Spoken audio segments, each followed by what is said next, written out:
Question 8. An object of mass 60 kilograms is on a rough plane inclined at an angle of 20 degrees. The coefficient of friction is 0.3. Initially, the object is held at rest. A force parallel to the plane and of magnitude T is applied to the object in an upward direction along the line of greatest slope. That just simply means straight up the slope. And then the object is then released. Part A, given that T is 15, calculate the acceleration of the object down the plane. Okay, so the force T is pointing up, but it's obviously not enough to make it move up. It's still going to slide down. So make sure you know what you've been told and draw your picture. Okay, so we've got a slope 20 degrees. We've got a downwards weight force of 60G. We need our normal reaction perpendicular to the surface. We know mu is 0.3, so there must be friction. Okay, and because we're told that the object is moving down the plane, we can label friction opposing the motion, which is going to happen in a minute. Okay, so label the direction of the motion if you know it, or the way it's about to go if it's in equilibrium, but it says it's on the point of moving in a particular direction. And make sure your friction arrow opposes that motion. And then we've got this force T, which is parallel to the plane and upwards. So that's another arrow to label going up the slope. Okay, and T is 15. Okay, so we've got quite a lot. We know it's moving.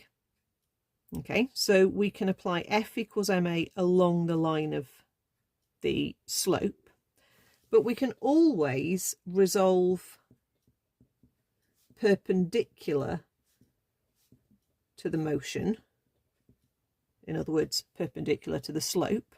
Okay, that's the case whenever we're applying F equals ma. Okay, you can always resolve perpendicular to the motion. So let's have a think. We've got a dotted line going there to show directly opposite the R, the perpendicular. That's 20, that would be 70, and then that one there is back to 20 again. So the force pointing away from the slope has to balance the component of the force pulling it onto the slope, which is going to give us an equation of R is equal to 60G cos 20. If you imagine that the 60G is like the hand of a clock that you can turn in either direction, if you turn through the angle and crush it, it's always cos. Okay, if you stretch away from that angle of 20, it's always sine. Okay, cos for crush, stretch, sine for stretch. So 60G cos 20, I'm in degrees, always check before you start. 60 times 9.8 times cos 20 gives you 552.539. I'll try and use the full decimal as I go through. We've also got the friction is mu R equation, which you can use if the object is on the point of moving or if it is already in motion. So here we've got mu is 0.3. So 0.3 times our answer for R gives us our friction force, which is 165.762. Okay. So we know our friction force. So then we can apply F equals ma in the direction of motion, which in this case is down the plane. Okay, so there aren't any arrows pointing down the plane, but it's sliding down the plane because it's so heavy, its weight is making it slide down the plane. So I labelled 20 there, and I was talking about crushing the angle and stretching the angle.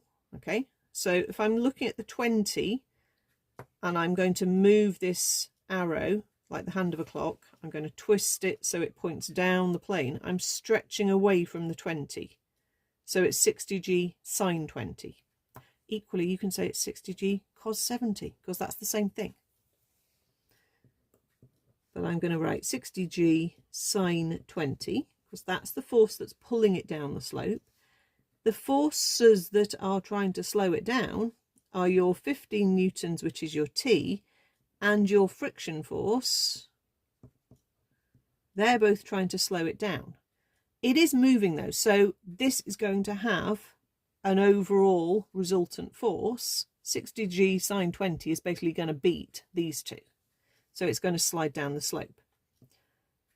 So your overall force is equal to mass times acceleration.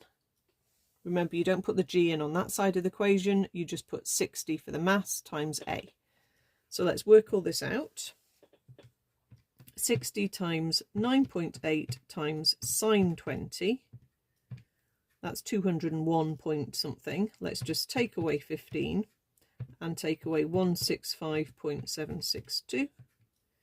So that gives me 20.346 for 60A, and divided by 60 gives me acceleration of 0.339 meters per second squared.